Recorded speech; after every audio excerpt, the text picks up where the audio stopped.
بسم الله الرحمن الرحيم. الحمد لله الذي أنزل على عبده الكتاب ولم يجعل له عوجا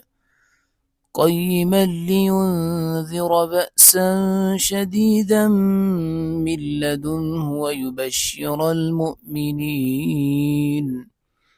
ويبشر المؤمنين الذين يعملون الصالحات أن لهم أجرا حسنا ماكثين فيه أبدا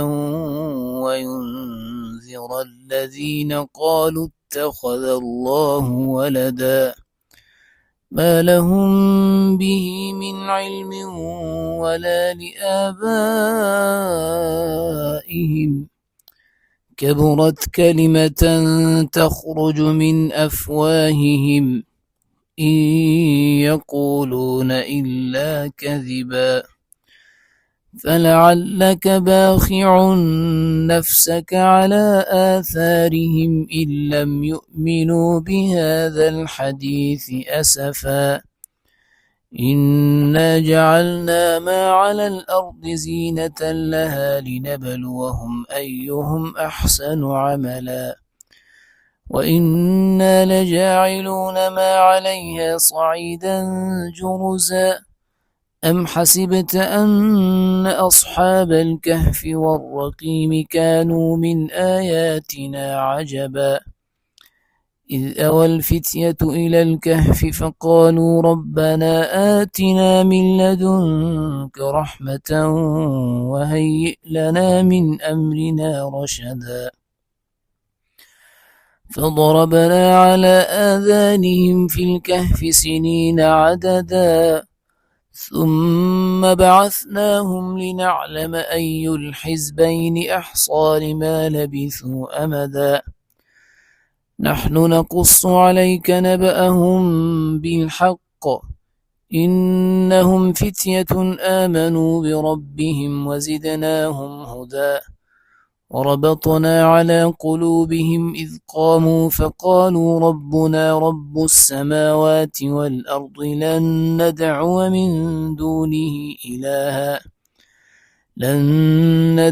من دونه إلها لقد قلنا إذا شططا هؤلاء قومنا اتخذوا من دونه آلهة لولا يأتون عليهم بسلطان بين فمن أظلم ممن افترى على الله كذبا وإذ اعتزلتموهم وما يعبدون إلا الله فأووا إلى الكهف ينشر لكم ربكم من رحمته ويهيئ لكم من أمركم مرفقا وترى الشمس إذا طلعت تزاور عن كهفهم ذات اليمين وإذا غربت تقرضهم ذات الشمال وهم في فجوة منه ذلك من آيات الله من يهد الله فهو المهتد ومن يضلل فلن تجد له وليا مرشدا وتحسبهم أيقاظا وهم رقود ونقلبهم ذات اليمين وذات الشمال وكلبهم باسق ذراعيه بالوصيد لو اطلعت عليهم لوليت منهم فرارا ولملئت منهم رعبا وكذلك بعثناهم ليتساءلوا بينهم قال قائل منهم كم لبثتم قالوا لبثنا يوما أو بعض يوم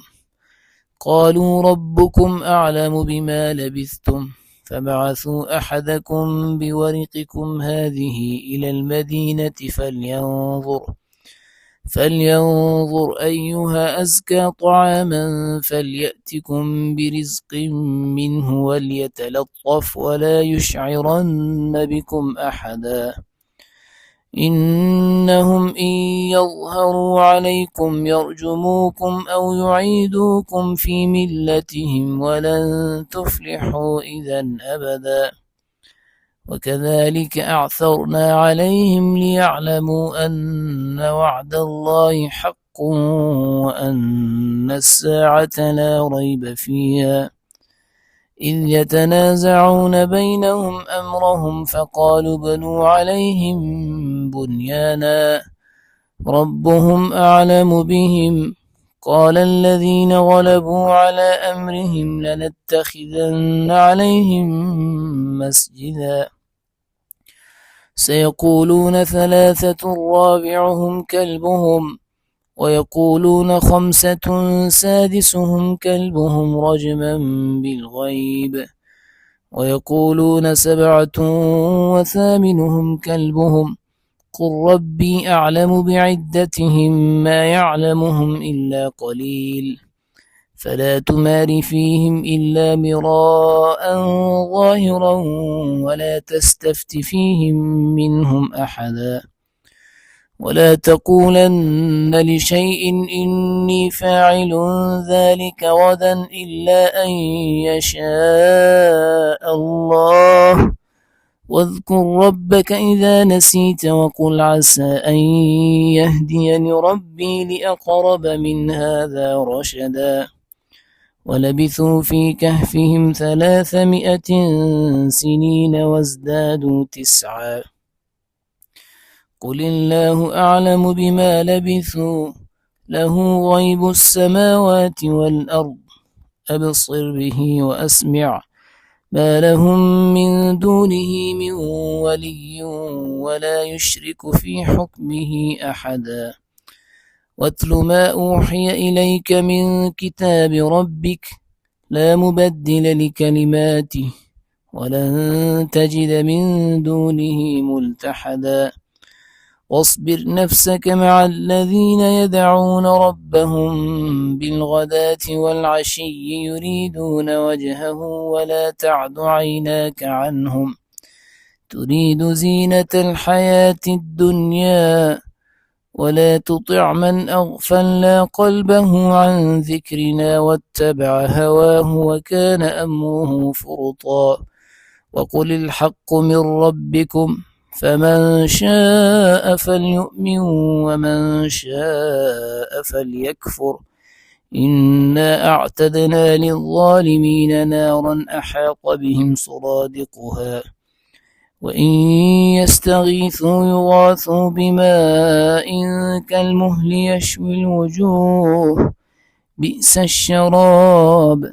وساءت مرتفقا.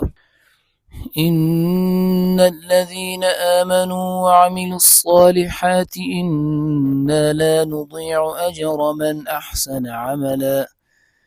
أولئك لهم جنات عدن تجري من تحتهم الأنهار يحلون فيها من أساور من ذهب ويلبسون ثيابا خضرا من سندس واستبرق متكئين فيها على الأرائك نعم الثواب وحسنت مرتفقا. واضرب لهم مثل الرجلين جعلنا لأحدهما جنتين من أعناب وحففناهما بنخل وجعلنا بينهما زرعا كلتا الجنتين آتت أكلها ولم تظلم منه شيئا وفجرنا خلالهما نهرا وكان له ثمر فقال لصاحبه وهو يحاوره أنا أكثر منك مالا وأعز نفرا ودخل جنته وهو ظالم لنفسه قال ما أظن أن تبيد هذه أبدا وما أظن الساعة قائمة ولئن رددت إلى ربي لأجدن خيرا منها منقلبا. قال له صاحبه وهو يحاوره أكفرت بالذي خلقك من تراب ثم من نطفة ثم سواك رجلا. لكن هو الله ربي ولا أشرك بربي أحدا. ولولا إذ دخلت جنتك قلت ما شاء الله لا قوة إلا بالله إن ترني أنا أقل منك مالا وولدا. فعسى ربي أن يؤتيني خيرا من جنتك ويرسل عليها حسبانا من السماء فتصبح صعيدا زلقا أو يصبح ماؤها غورا فلن تستطيع له طلبا. وأحيط بثمره فأصبح يقلب كفيه على ما أنفق فيها وهي خاوية على عروشها ويقول يا ليتني لم أشرك بربي أحدا. ولم تكن له فئة ينصرونه من دون الله وما كان منتصرا. هنالك الولاية لله الحق هو خير ثوابا وخير عقبا. واضرب لهم مثل الحياة الدنيا كماء إن أنزلناه من السماء فاختلط به نبات الأرض فأصبح هشيما تذروه الرياح وكان الله على كل شيء مقتدرا. المال والبنون زينة الحياة الدنيا والباقيات الصالحات خير عند ربك ثوابا وخير أملا. ويوم نسير الجبال وترى الأرض بارزة وحشرناهم فلم نغادر منهم أحدا. وعرضوا على ربك صفا لقد جئتمونا كما خلقناكم أول مرة بل زعمتم أن لن نجعل لكم موعدا. ووضع الكتاب فترى المجرمين مشفقين مما فيه ويقولون يا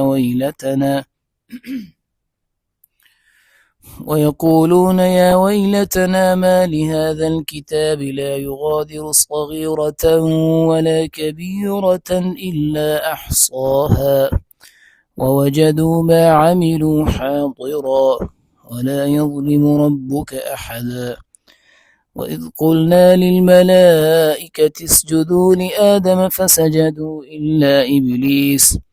كان من الجن ففسق عن أمر ربه أفتتخذونه وذريته أولياء من دوني وهم لكم عدو بئس للظالمين بدلا. ما أشهدتهم خلق السماوات والأرض ولا خلق أنفسهم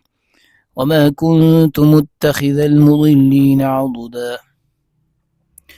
ويوم يقول نادوا شركائي الذين زعمتم فدعوهم فلم يستجيبوا لهم وجعلنا بينهم موبقا. ورأى المجرمون النار فظنوا أنهم مواقعوها ولم يجدوا عنها مصرفا. ولقد صرفنا في هذا القرآن للناس من كل مثل وكان الإنسان أكثر شيء جدلا. وما منع الناس أن يؤمنوا إذ جاءهم الهدى ويستغفروا ربهم إلا أن تأتيهم سنة الأولين أو يأتيهم العذاب قبلا. وما نرسل المرسلين إلا مبشرين ومنذرين ويجادل الذين كفروا بالباطل ليدحضوا به الحق واتخذوا آياتي وما أنذروا هزوا ومن أظلم ممن ذكر بآيات ربه فأعرض عنها ونسي ما قدمت يداه إنا جعلنا على قلوبهم أكنة أن يفقهوه وفي آذانهم وقرا وإن تدعهم إلى الهدى فلن يهتدوا إذا أبدا ربك الغفور ذو الرحمة لو يؤاخذهم بما كسبوا لعجل لهم العذاب بل لهم موعد لن يجدوا من دونه موئلا وتلك القرى أهلكناهم لما ظلموا وجعلنا لمهلكهم موعدا وإذ قال موسى لفتاه لا أبرح حتى أبلغ مجمع البحرين أو أمضي حقبا فلما بلغا مجمع بينهما نسيا حوتهما فاتخذ سبيله في البحر سربا فلما جاوزا قال لفتاه آتنا غداءنا لقد لقينا من سفرنا هذا نصبا قال أرأيت إذ أوينا إلى الصخرة فإني نسيت الحوت وما أنسانيه إلا الشيطان أن أذكره واتخذ سبيله في البحر عجبا قال ذلك ما كنا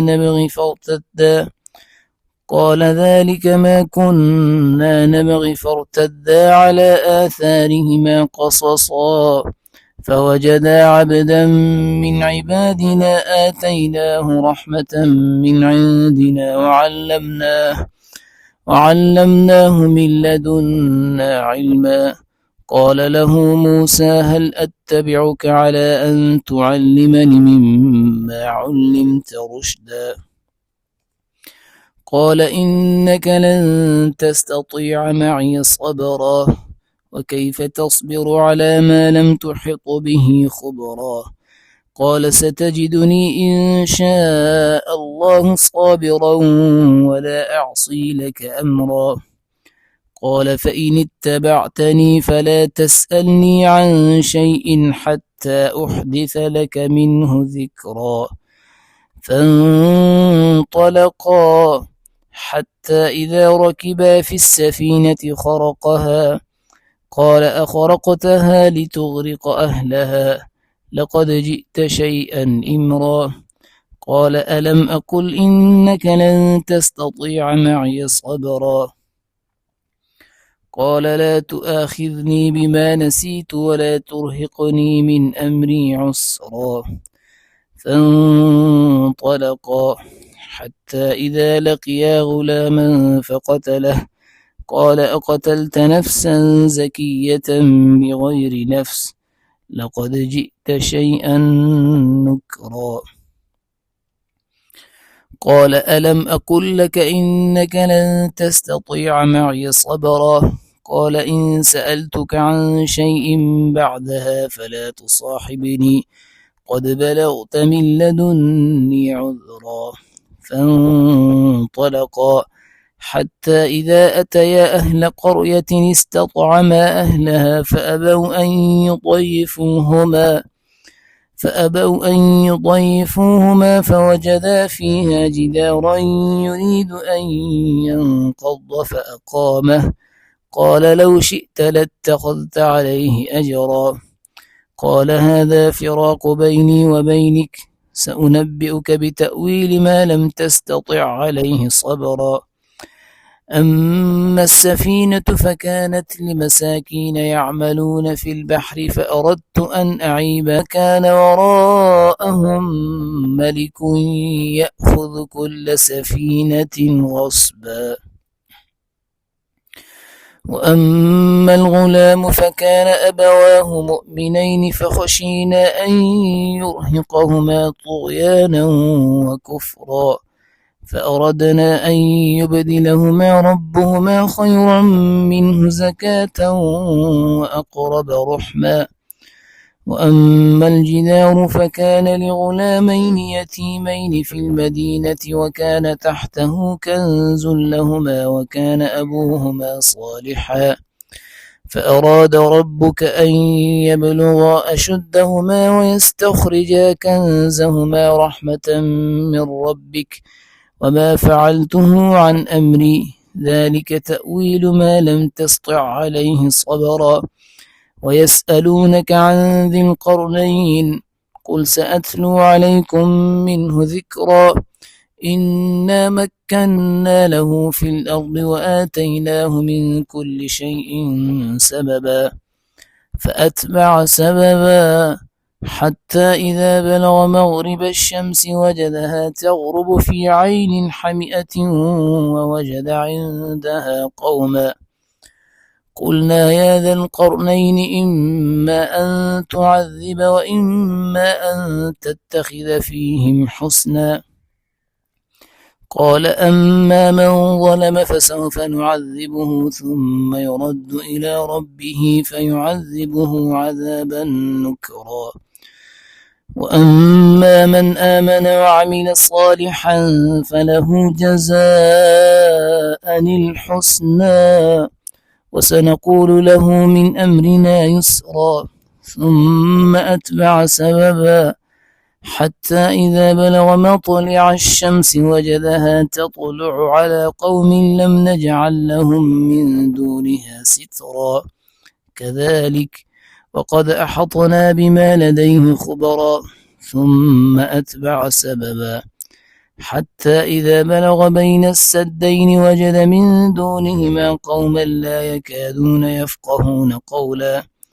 قالوا يا ذا القرنين إن يأجوج ومأجوج مفسدون في الأرض فهل نجعل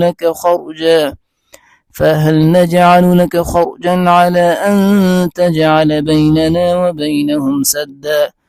قال ما مكني فيه ربي خير فأعينوني بقوة أجعل بينكم وبينهم ردما آتوني زبر الحديد حتى إذا ساوى بين الصدفين قال انفخوا حتى إذا جعله نارا قال آتوني أفرغ عليه قطرا فما استطاعوا أن يظهروه وما استطاعوا له نقبا قال هذا رحمة من ربي فإذا جاء وعد ربي جعله دكا وكان وعد ربي حقا وتركنا بعضهم يومئذ يموج في بعض ونفخ في الصور فجمعناهم جمعا وعرضنا جهنم يومئذ للكافرين عرضا الذين كانت أعينهم في غطاء عن ذكري وكانوا لا يستطيعون سمعا أفحسب الذين كفروا أن يتخذوا عبادي من دوني أولياء إنا أعتدنا جهنم للكافرين نزلا قل هل ننبئكم بالأخسرين أعمالا الذين ضل سعيهم في الحياة الدنيا وهم يحسبون أنهم يحسنون صنعا أولئك الذين كفروا بآيات ربهم ولقائه فحبطت أعمالهم فلا نقيم لهم يوم القيامة وزنا ذلك جزاؤهم جهنم بما كفروا واتخذوا آياتي ورسلي هزوا إن الذين آمنوا وعملوا الصالحات كانت لهم جنات الفردوس نزلا خالدين فيها لا يبغون عنها حولا قل لو كان البحر مدادا لكلمات ربي لنفد البحر قبل أن تنفذ كلمات ربي لنفد البحر قبل أن تنفذ كلمات ربي ولو جئنا بمثله مددا قل إنما أنا بشر مثلكم يوحى إلي أنما إلهكم إله واحد فمن كان يرجو لقاء ربه فليعمل عملا صالحا ولا يشرك بعبادة ربه أحدا. صدق الله العظيم.